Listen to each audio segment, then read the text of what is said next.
That led me again to meet up with a number of Vietnam vets and propose this idea for a seminar experience in nature with veterans, thinking here's an opportunity maybe that could benefit this demographic. So that's where the Huts for Vets really started. But I had aligned my mind with this idea of social justice. I was and still am a strong believer in activating for social justice, and I think veterans are, as a community, so deserving of our consideration, especially from civilians like me who didn't serve but feel the pain of of what veterans are enduring today. And the thing I like about the wilderness therapy approach is it seems to me that your organization is actually kind of tackling the underlying issues that cause some of these problems. Whereas it seems like when vets get into the VA or other medical systems, a lot of times they're prescribed medications and it leads to other issues. Yeah. Um, we want to address the underlying cause, not the symptoms. And that's what I think a lot of veterans discover with the VA is that they're just being medicated to cloak the symptoms. So, what's the deepest healing opportunity in life?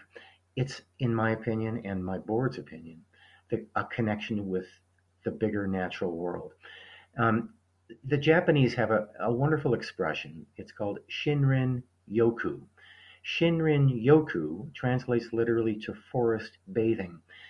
Science is showing conclusively that stress is reduced with exposure to green things in nature. I mean, it sounds kind of woo woo and airy fairy, but science, as I say, is showing conclusively that this is happening. And the Japanese have been at the forefront of this for some time. So in Japan, if you are an overstressed person, you're part of probably the most overstressed workforce in the world in Japan. They go to a doctor and complain of anxiety and depression and those sorts of things. The doctor prescribes Shinrin Yoku, and that means you go to an old growth forest, a designated old growth forest, to just be in the presence of beautiful trees and quiet nature. And in that solitude, in that quiet, is, I think, on a subconscious level, often a real calming, healing experience. And it's not going to those old growth forests to do something, it's going to be. And that's the thing that differentiates us, I think, with other outdoor programs. Huts for Vets advocates human beings, not human doings. And we believe that just to be in a natural setting, a wilderness, for example, which we have beautiful areas here in Colorado to share with veterans, just to be in that experience is a calming recipe for the start of a relationship, a communion with the larger living world. Yeah, I know in one of the video testimonials that one of the vets was commenting on how it seems like he lives his life at a breakneck pace, but when he comes to the mountains force him to slow down because the altitude, the steepness of the hikes. You take a few steps and you have to stop. You have to breathe. You have to look around. And he said when he's in the mountains, that's what helps him the most. Just something as simple as walking, I think, is one of the videos you guys have, just how effective a walk is. Yeah, I mean, when you look at our species, human beings, Homo sapien, we lived 1,000 times longer in wilderness settings than we have in fast paced, high stress industrial society. We are much more accommodated to a walking pace than we are to travel at 60 miles an hour or 80 miles an hour in a car or 600 miles an hour in a jet airplane. The slower pace of walking is what we evolved to in our sensory systems. So at the very trailhead, I instruct our participants to drop off the cognitive part of your brain if you can, which is not an easy task because we are thinking people, obviously. But to to diminish that a bit and to become sensory beings, to, I say, walk like an Indian, to walk quietly, to walk with awareness, to walk and feel the rhythm of your body and the breathing and the beat of your heart. And like you say, Zach, at altitude, you can't go racing through the mountains. So we slow things down and we go at what we call the guide pace. And that's a nice slow pace that everyone can do. And there you really derive the benefits of being in the moment, and time slows down that way. And the day extends into this beautiful journey.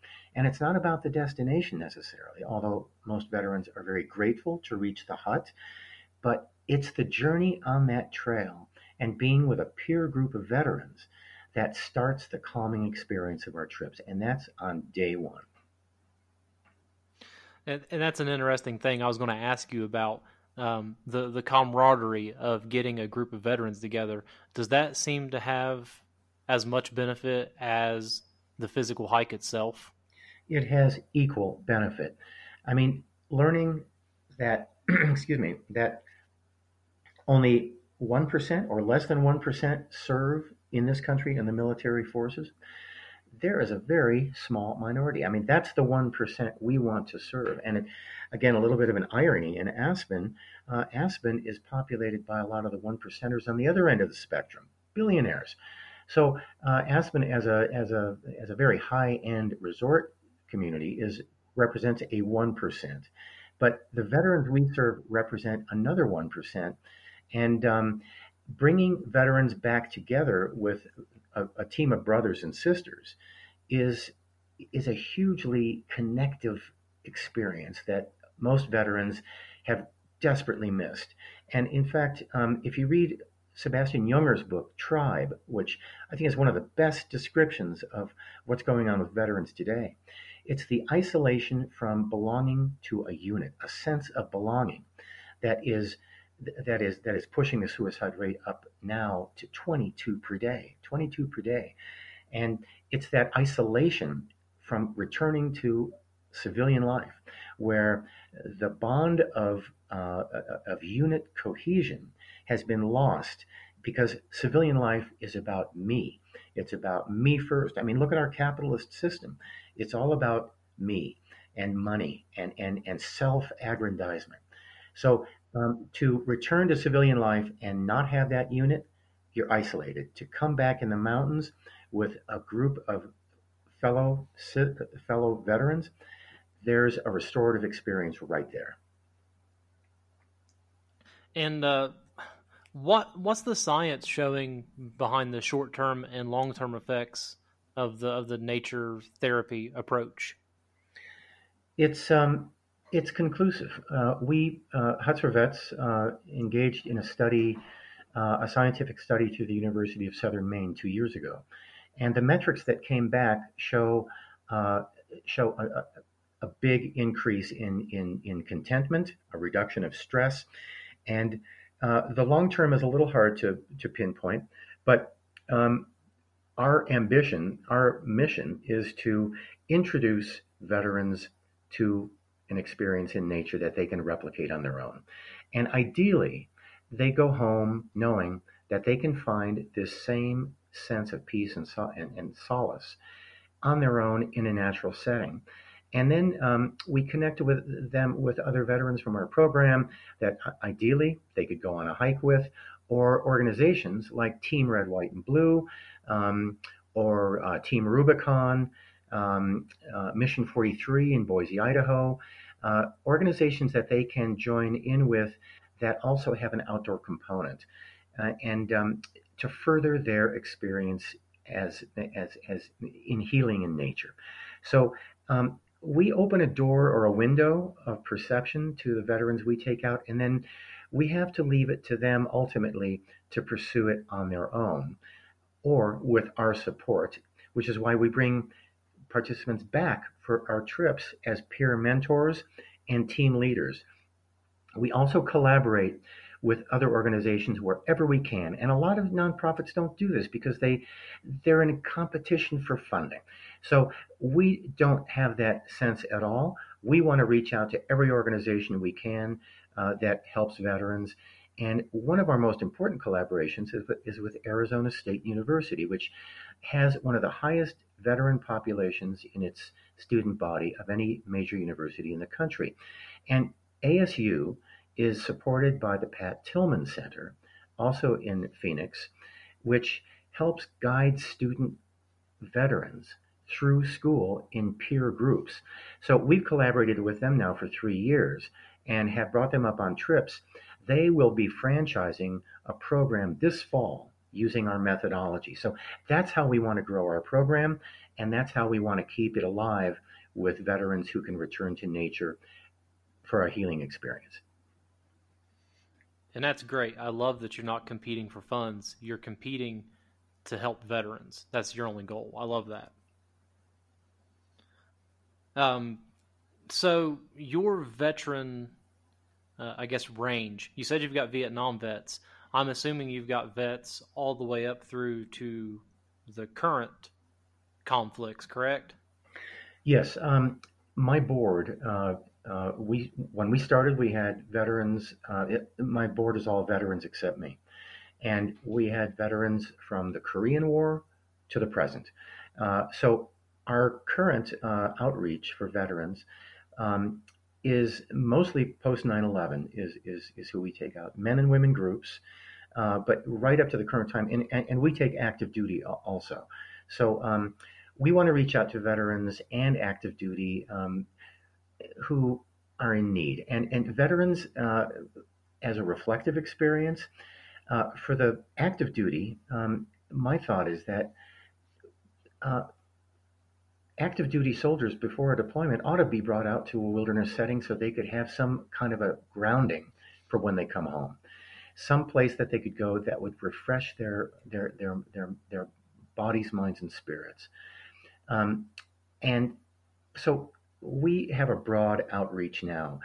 On the Vietnam veterans, it's a tough one because a lot of Vietnam veterans, I mean, Vietnam veterans have suffered the most of any veteran population so far.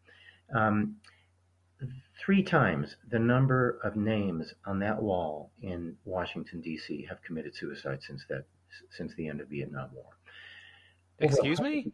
Over 150,000 Vietnam vets have taken their lives. So that is a calamitous experience. And most Vietnam vets today have either come to terms with their past or they've taken their lives. They're hard to reach right now. And also, they're old. They're as old as I am. I'm almost 70. And a lot of Vietnam vets are not quite suited to get up to altitude in the mountains of Colorado. So we took a trip last year with Vietnam vets. We kept it in the valley and we had a wonderful experience. We would love to entertain more, but it's tough to reach them.